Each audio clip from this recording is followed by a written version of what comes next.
প্রশ্ন করো না নারী তুমি কি পড়েছিলে, পুরুষদের চোখের হেফাজত করা ফরজ। এই জিনিসটা এটা আমি ইসলাম ধর্ম অনুযায়ী বলছি, আমি ইসলাম ধর্ম অনুসারী। আমি যদি ইসলাম ধর্মের কথা বলি তাহলে পোশাক কোনো ব্যাপার না, ছেলেদের চোখের আবরু, ছেলেদের পর্দা করা ফরজ। এই হাদিসটা আমার মনে হয় অনেক পুরুষের এটা শেখা উচিত।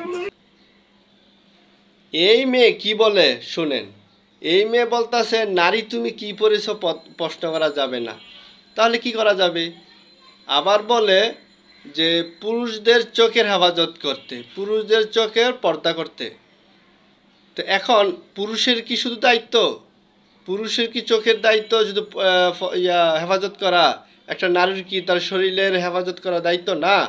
ইসলাম কি বলে নাই নারী তুমি তোমাকে পর্দা করা ফরজ করা হয়েছে, তুমি তোমার শরীরকে ঢেকে রাখো?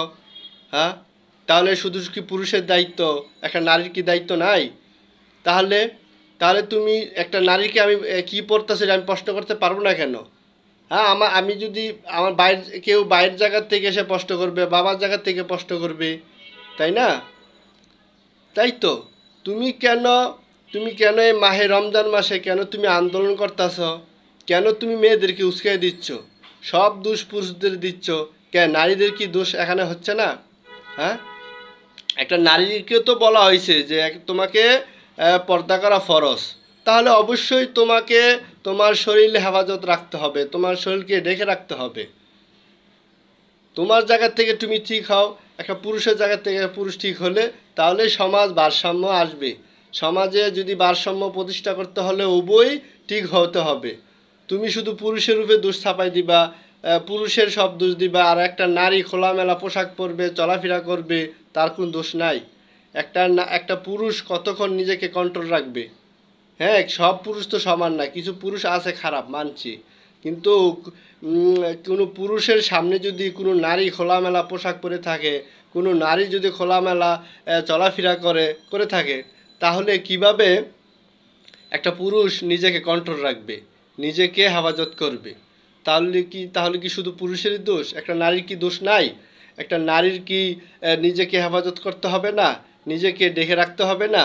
হ্যাঁ, একটা নারীর তো তুমি সব করতেছ, তুমি চলাফেরা করতেছ, তুমি খেলাধুলা করতেছ, তুমি পড়াশোনা করতেছ, তুমি স্কুল কলেজে সব কিছু করতেছ, তাহলে তোমার নিজেকে ঢেকে রাখলে সমস্যাটা কোথায়? এটা তোমার নিজের হেফাজত।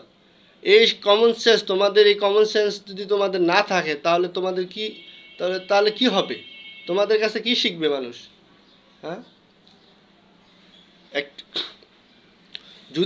তারপরে যদি কোনো পুরুষ যদি কোনো অন্যায় করে থাকে, কোনো পুরুষ যদি নিজের হেফাজত না করে, যদি অন্যায় করে, তার বিচার হবে। তো এখন তুমি যদি খোলামেলা পোশাক পরে যদি সমাজের পুরুষদের উস্কাই দাও, তুমি পুরুষদের যদি খারাপ হইতে বাধ্য করো, তো তোমার কি দায় নাই? তোমারও তো দায় আছে, তাই না? তুমি যদি সমাজকে উস্কাই দাও, তুমি যদি খোলামেলা পোশাক পরে নারীদেরকে উস্কাই দাও, তাহলে সমাজ তোমার কাছ থেকে কী শিখবে?